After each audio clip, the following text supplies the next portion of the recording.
Salve, salve pessoal do RPG na UNB. Estamos aqui de volta na nossa semana universitária e hoje vamos falar sobre como é que podemos atingir o próximo nível enquanto jogador. Meu nome é Arthur Buriti e esse é o ABC do RPG. Sejam todos muito bem-vindos e bem-vindas à nossa semana em que falamos desse jogo tão maravilhoso.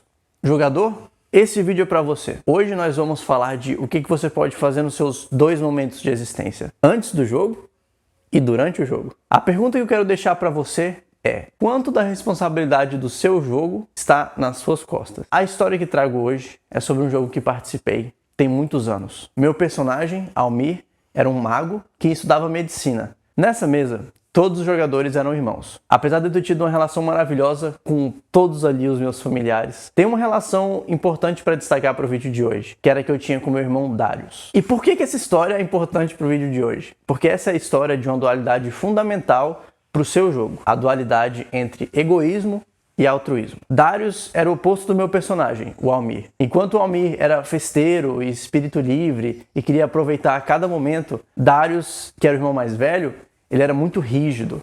Ele tinha o objetivo de cumprir a missão a todo custo. Tem uma cena que resume muito bem a nossa relação. Um dia, em uma viagem, Darius me pediu para vigiar o acampamento enquanto ele e os outros irmãos iam fazer uma ronda, ver se era uma área segura. O Almir, no entanto, era também mestre cervejeiro. E se tinha uma coisa que ele gostava de fazer, era encher a cara. Assim que eles saíram, ele começou a fazer suas cervejas especiais com ingredientes que ele tinha comprado lá na cidade, como manteiga de mamute e uma fruta rara do Oriente. Quando eles voltaram, o Almir estava completamente emborrachado, festejando e dançando sozinho. Darius chegou até ele, levantou ele do chão, esbofeteou a cara dele, deu aquele sermão de irmão mais velho.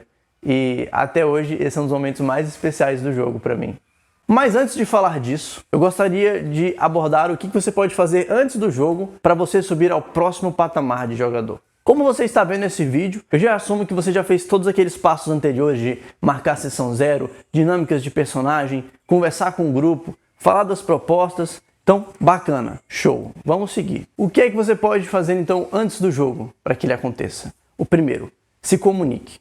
Chama o pessoal no Zap, cria o grupo, marca o horário da sua próxima mesa. Tome em suas mãos as rédeas desse compromisso. No dia do jogo também, aproveita, pilha o pessoal já manda uma imagem, já manda uma frase, fala um "é hoje" em caixa alta. Esse é o momento de esquentar já todo mundo pro jogo que tá vindo. A segunda coisa que você pode fazer é: se comprometa. Chega no horário. Se possível, chega antes. É muito importante aquela conversinha antes do jogo pra gente esquentar nossas ferramentas sociais tão pouco usadas nos últimos anos. Isso serve tanto para os atuais jogos online, quanto os jogos presenciais que estão por vir. Agora que você já pilhou todo mundo, vocês já se sentaram e pararam de conversar sobre Ben 10, o momento agora é o foco. Deixa de lado seu celular. É que nem cinema. Você está prestes a viver uma experiência incrível. Mergulha nela e deixa as distrações do lado de fora.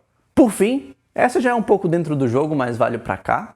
Não seja babaca. Dá uma olhada no ritmo do grupo antes de você pedir o holofote para você. Por que você vai contrariar uma regra num jogo em que elas não estão sendo levadas tão em conta quanto a interpretação? Fica de olho, se o mestre está querendo fazer um momento sério, não chega e estraga isso. Olhe as pessoas à sua volta antes de agir. E nunca diga: desculpa, cara, o que meu personagem faria. Essa é a clássica desculpa pra gente ser babaca em jogo. Você tem que chegar ao ponto de dizer isso para fazer uma ação. Isso só significa que você pode estar atrapalhando o momento de uma ou mais pessoas para concretizar a ação de um personagem mal construído. Beleza, então. Agora a gente volta lá para aquela história. Lembra da dualidade entre egoísmo e altruísmo? O que é isso? Seguinte, jogador. Seu objetivo é extrair o máximo da experiência que você está vivendo, se preocupando com as pessoas que estão em volta de você.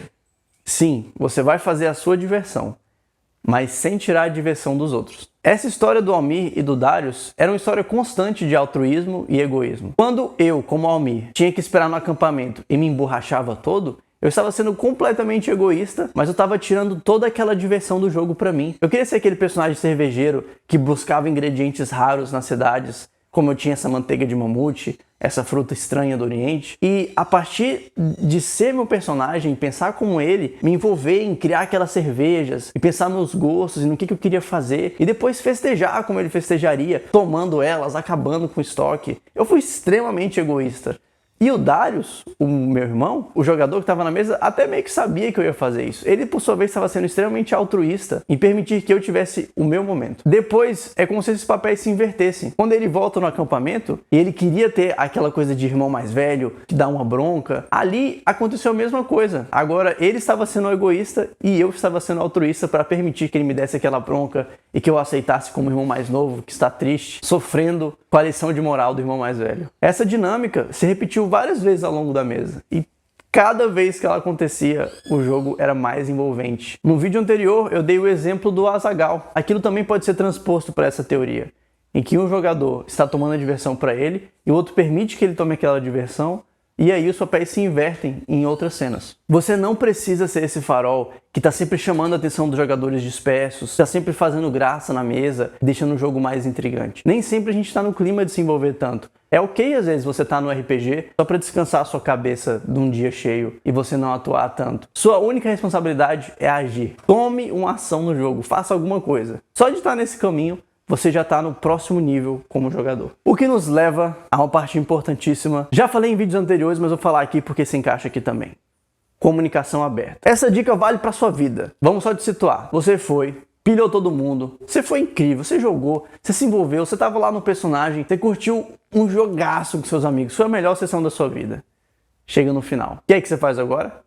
Comunicação. É fundamental que você diga o que aconteceu no jogo que você não gostou. Fala com o jogador que vacilou, com o mestre que vacilou. Nesse final, é a hora de vir o seu retorno. Não tem por que você estar numa mesa que você não consegue ter essa conversa aberta e que não te diverte. Se você for a pessoa que vacilou, escuta o que estão tentando te dizer e tenta entender. Você não precisa aceitar tudo, mas tenta entender aquela outra pessoa e cooperar para que o próximo jogo você seja um a mais e não um a menos. Finalizando este vídeo então, participe e contribua. Jogador, você é tão importante quanto o mestre para que o jogo aconteça, para a diversão de todo mundo. Faz isso dar certo. Segunda coisa, suga para você todo o néctar da diversão que o jogo tem a oferecer, mas não esquece que você está num grupo. E por fim, seja honesto com a sua mesa de jogo. Seja honesto consigo mesmo. Se o seu momento de RPG não pode ser um momento de diversão, aí lascou tudo.